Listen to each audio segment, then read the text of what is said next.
Lieutenant colonel Rashid bag شہید تمغہ بصالت فوج اور قوم کا ساتھ چولی دامن کا ساتھ تصور کیا جاتا ہے، اور یہی وہ حقیقت ہے جس سے انکار کر دینا نہ صرف محال ہے بلکہ خود کو فریب دینے کے مترادف ہے۔ جنگ ہو یا امن، ریاست کی یہ دو بڑی قوتیں یعنی عوام اور فوج جب تک ہم آہنگ اور ہم خیال نہ ہوں اندرونی یا بیرونی خطرات پر قابو یا دشمن کو شکست دینے کی پوزیشن میں نہیں آ سکتی۔ اگر فوج نہ ہوتی تو آج پاکستانیوں کا حال بھی ایران، شام اور فلسطین جیسا ہو چکا ہوتا۔ جو لوگ افواج پاکستان کے خلاف اپنی زبانوں کا استعمال کرتے ہیں ان کو ہوش کے ناخن لینے ہوں گے، کیونکہ دشمن اپنی گھناؤنی سازشوں کے تحت ایسے بدگماش لوگوں کو صرف استعمال کر رہا ہے۔ ہمسایہ ملک بھارت پاکستان کے خلاف نہ صرف زہر اگل رہا ہے بلکہ دنیا میں پاکستان کے دہشت گرد ثابت کرنے کے لیے مختلف بھونڈے حربے استعمال کر رہا ہے۔ یہ پاک فوج ہی ہے جس کی وجہ سے بھارت کو ناکامیوں کا سامنا ہے۔ پاک فوج نے جس طرح دہشت گردی کی جنگ میں کامیابی حاصل کی ہے یہ ایک قابل احترام اور قابل ستائش عمل ہے۔ اس میں کوئی شک نہیں ہے کہ ہمارے افسروں اور جوانوں کی مثال قربانیاں پاکستانی فوج کو دنیا کی بہترین فوج ہونے کا ثبوت ہیں۔ یہ جذبہ شہادت ہی ہے جو پاک فوج کو دنیا کی دیگر افواج سے ممتاز بناتا ہے۔ یہ بہادر نوجوان ملک کی بقا کے لیے اپنی زندگیاں دے کر باقی قوم کی زندگی کو یقینی بناتے ہیں۔ شاعر نے بالکل ٹھیک ہی کہا ہے، شہید کی جو موت ہے وہ قوم کی حیات ہے، لہو جو ہے شہید کا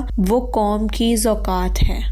20 جون 1978 کو پاکستان کے دل لاہور کی CMH اسپتال میں ایک ایسے ثبوت نے جنم لیا جس نے اپنی جوانی کو باپ کے نقش قدم پر چلتے ہوئے وطن عزیز پر قربان کر دیا۔ ان کی بہن ونگ کمانڈر فرحانہ مسعود کہتی ہیں کہ وہ اگر مورخ کے طور پر کچھ بتائیں تو میں کہوں گی کہ وہ جب پیدائش کے بعد گھر واپس لوٹا تو پاک فوج کی جیب میں آیا۔ اگر یوں کہا جائے کہ وہ پاک فوج کی گود میں پیدا ہوا تو غلط نہ ہوگا۔ وہ اتنا پرسکون اور باوقار شخصیت کا مالک تھا کہ اپنی تکلیف کا اظہار بھی اتنے اطمینان سے کرتا تھا کہ محسوس ہی نہیں ہوا کہ وہ اس قدر تکلیف میں ہے۔ اس کے چہرے پر ہمیشہ مسکراہٹ رہتی، نرم تربیت کا نرم گو اور شفیق انسان تھا۔ وہ اپنوں سے اور اپنی مٹی سے جڑا ہوا انسان تھا۔ وہ اکثر گھر والوں سے کہتا تھا کہ دعا صرف میرے لیے نہیں بلکہ میری پوری یونٹ کے لیے کیا کریں۔ میرا وجود میرے یونٹ اور ملک کی بقا سے جڑا ہوا ہے۔ واہ کیا جذبہ شہادت ہے۔ وہ جب بھی اپنی وردی یعنی یونیفارم پہنتا کلمہ شہادت پڑھ کر زیب تن کرتا، جس پر گھر والے پوچھتے ایسا کیوں کرتے ہو، جس پر کیا خوبصورت جواب دیتا، ایک فوج کو ہر وقت شہادت کے لیے تیار رہنا چاہیے۔ میں خود کو ہر وقت ذہنی طور پر تیار رکھتا ہوں۔ اپنی بیوی کے ساتھ زندگی کے صرف 4 سال بتائے اور شہادت کے عظیم منصب پر فائز ہو گیا۔ وہ اپنی اہلیہ کو ہمیشہ ذہنی طور پر تیار رکھتا اور کہتا کہ اگر ایسا وقت آئے تو بہادری سے وقت کا سامنا کرنا، مضبوط مت پڑنا۔ تم فوجی کی بیوی ہو، فوجی بہو اور فوجی گھرانے کی بیٹی ہو، اور فوجی ہر وقت ایسے وقت کے لیے تیار رہتا ہے۔ پھر کیا جذبہ ہے اس شہید کی بیوی کا جو کہتی ہیں میں کتنی خوش قسمت ہوں کہ عام بیوی سے شہید کی بیوی بن گئی، اور اگر میرے 100 بچے بھی ہوں تو وطن عزیز پر قربان کر دوں۔ 30 گولیاں سینے پر کھانے والے اس جوان کو میں خود سلیوٹ پیش کرتا ہوں۔ وقت رخصت بھی اس کے چہرے پر مسکراہٹ ہی تھی۔ شہید کی نماز جنازہ کے بعد فوجی ہیلی کاپٹر کے ذریعے شہید کے جسد خاکی کو ہنزا پہنچایا گیا تو عقیدت کے ساتھ ہیلی کاپٹر سے آبائی گاؤں پہنچنے تو شہرہ کراکرم کے دونوں اطراف قطاریں بنا کر شہید کو اسلام عقیدت پیش کرتے رہے۔ بعد ازاں شہید کو آبائی قبرستان کریم آباد ہنزا میں پورے فوجی اعزاز کے ساتھ سپرد خاک کر دیا گیا۔ اس سے پہلے حیدرآباد پولو گراؤنڈ میں بھی شہید کی نماز جنازہ ادا کی گئی جس میں خاندان کے لوگ، سول سوسائٹی اور عسکری قیادت نے شرکت کی۔ شہید لیفٹیننٹ کرنل راشد کریم بیگ نے پسماندگان میں بیوہ، 80 سالہ بزرگ والدہ اور 1 سالہ معصوم بیٹی سوگوار چھوڑے ہیں۔ ان کی اس عظیم قربانی پر ان کی خدمات کو سراہتے ہوئے انہیں تمغہ بصالت سے نوازا گیا۔ پاک فوج زندہ باد، پاک فوج پائندہ باد۔